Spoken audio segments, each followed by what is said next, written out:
Right, okay, my good point very much ties into something we've talked about this episode. Spoiler, this is a mad indulgent one for my points. Like, they're just shit I want to talk about, basically. I don't care whether you guys are interested or not, spoiler. But then again, why change the habit of a lifetime? So my good point is this. I think it's a slam dunk. I don't think anyone will dispute it, but I think we can wax lyrical on it. It's that Richard Lewis is the desk host of the major. Like, I'll just say this straight up. This is one of the areas where actually esports is whack, which is, like I said before, about the idea of incentives. The purpose of incentives, guys, in terms of how you'll often hear them used in a social context, is like economies and things like, what are you incentivizing people to do and what are you disincentivizing? Like, for example, what taxes do you place on something to make people not do something? What do you give a benefit for or a subsidy on their tax payments? So essentially what you're trying to imply is that when you set things up the right way, people are going to do the things you want and not do the things you don't. So in the same way as I asked Maui earlier, because it's kind of a rhetorical question, like, how can you just try and be the best at your job as an analyst, knowing that even if you are, you might just not get hired? Remember, he isn't playing the game. He can't go 1v1 against the other analyst and beat him and get his spot like the players can and get in the RMR. He has to actually be picked by a guy, could be any guy depending on what TO, and unless that guy likes him, I mean, what were we doing for the last year? You know what I mean? It might feel like that. I can imagine his talent. So similarly, right, I'll just say this. You know, everyone loves to laud Richard for having those 3 Journalist of the Year awards. I hope people understand, if there'd been a Journalist of the Year award every year of Richard's career, he would have like 10 of those motherfuckers. 3 is nothing. Like, that's how good this guy was. So similarly, for events, I mean, I don't think Maui's worked with him, but I think Richard overall was the best desk host. And I say that in a world where, look, I liked some of the, like, look, I think Machine was really good too. But here's the difference with Machine, though, is Machine also, this is why I think it's right he transitioned to being a caster. He was also becoming part of the show more himself. He was becoming part of the brand too. And so I always thought Richard walks the line the best, in my opinion, of being just the host who's setting you up, the equivalent of the point guard passing you the ball. And then sometimes when it's the right moment, he will step in and be part of the play himself, as it were. And I think he's the best I've seen at walking that line. Obviously, I am incredibly biased. I've worked with him for a long time in many contexts, but I've just seen it. It doesn't matter who he's with. I've seen him on shitty RMRs where people I thought were washed, not even good analysts, make them hold the desk together. By the way, he's also amazing because of his time on E-League at running like the basics of the hosting, like running down and bringing you in from the break and throwing to the right people. And he's the person, by the way, who's always, if you're on a desk with him, when the camera cuts to you and he's not on the camera, he's going to check in his ear, who am I throwing to exactly now? So he can make a funny line. He's not just going to wait for an auto cue or something. Like, the guy's a mega pro. So to me, it's a slam dunk. I didn't know he was going to get hired, by the way. I never talked to him about the major at all. This one came to, I found out like you all did today. I just opened my Twitter and was like, fucking hell, what? But I tell you what, I'm really glad. And what I was getting to before with the Journalist of the Year award thing is, I think it's actually a travesty this guy didn't do more majors, man. I think this guy should, for real, in my opinion, people like Richard Lewis, unless your company has a massive reason to hate him, he should pretty much automatically get the invite. If he turns it down, that's on him. But I think every major should have been giving this guy the invite. I thought he killed it in Stockholm too. I think he was mega there. So what are your guys' thoughts on this move? I will just say that on Richard, I realized, like, after seeing the announcement today, the first time I met him was, I think, when I met both of you at the same time in 2016, like Gfinity or the America's maybe Minor, Sivo America's Minor, something like that. And Richard was somebody who I was really scared about meeting because a lot of people. So there was some crazy guy on ESEA who was online who was talking about how I should replace him in his job, even though I wasn't even a desk host. I hadn't even done any casting or something really random like that. And then Richard thought that I hated him, and then there was this beef. People we never even met each other. But for everybody who hasn't met Richard before, he is one of the kindest persons to meet in real life. So I'm actually pretty excited for people who haven't met him, because I realize there's a lot, to actually get a chance to shake his hand. And if you're a fan, definitely approach him, because he is a really, really warm person. It's like the way I describe him.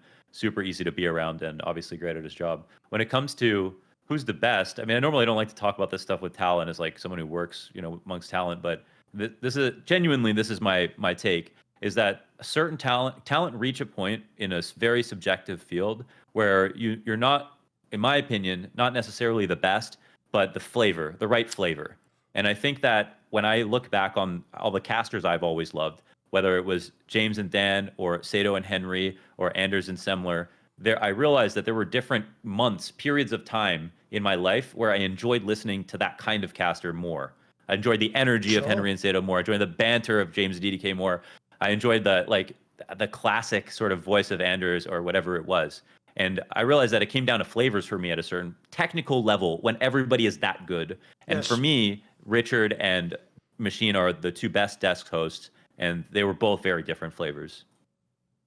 I would say that one of the things that hurts the most about not working it is not getting to work with Richard, because obviously the way that I perceive him as a host, I'll watch what he does on the desk, I'll see how he interacts with other people, but then I think about like, I wonder how he would interact with me, because I've had a lot of conversations with Richard over the last handful of years, both in person and online, and I feel like our rapport is incredibly strong, and I think that's due in part to just the way that both of us can disagree with each other very strongly, but it never becomes hostile one bit. Like I think both of us can be seen as lightly empathetic people, probably Richard more so than myself. And so even if I do have a pretty strong disagreement with him, he'll find a way to make sure that at the end of it all, there's still the olive branch that's remaining. And I think that it would have been such a blessing to have that opportunity. So hopefully for the next time, that'll be the case. And in terms of like him actually just being on this one,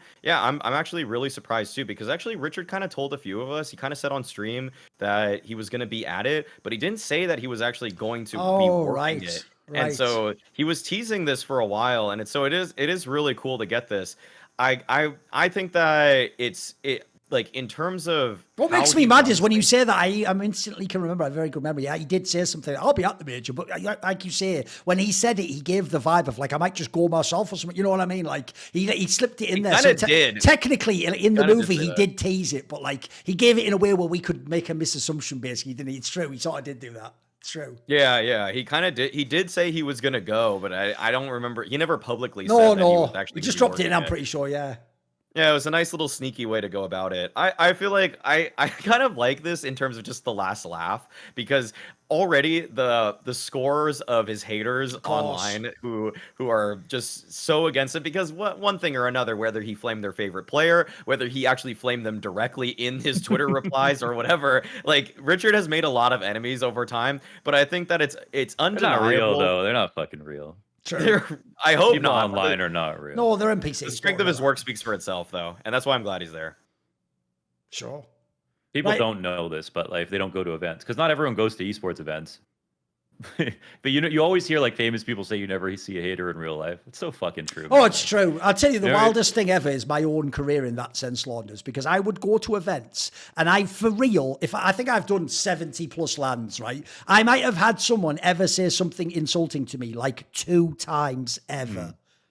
And by the way, I'll even say, expand that out to everyone. Like, there's been fans that were Brazilian fans. They were never like saying any crazy shit though. Like even those fans that online seem mad, they never do it in real life. And by the way, I'd also say similarly about what you said about Richard. Even though online he might look for it, he is actually, by the way, one of the most happy to talk with fans of any talent I've ever met. The joke is I'm the one who'd be like, fuck this, let's get to the fucking room, the food's there. And he'd be like, well, come on, we can take a picture with this guy, surely. Like, he was the one doing that shit, man. I've never given a fuck. I would just be like, look, I don't know if you're mad at me. I've got to get to that room. Like, so that's just who I am. But yeah, I agree. There's one clip that I remember of it's like from boxing, where I can't remember what fucking fighter it was, Tyson Fury or something. They had him in the back, and they had like a reporter out in the audience. And then they said, like, got them to talk shit about Tyson Fury, basically, or just say their honest opinion if they didn't like him. And then they had Tyson Fury walk out. And then you should see them change, even though there's a camera right in front of them, completely shamelessly I think it actually was Mike Tyson. You mean Mike Tyson? It wasn't all recorded.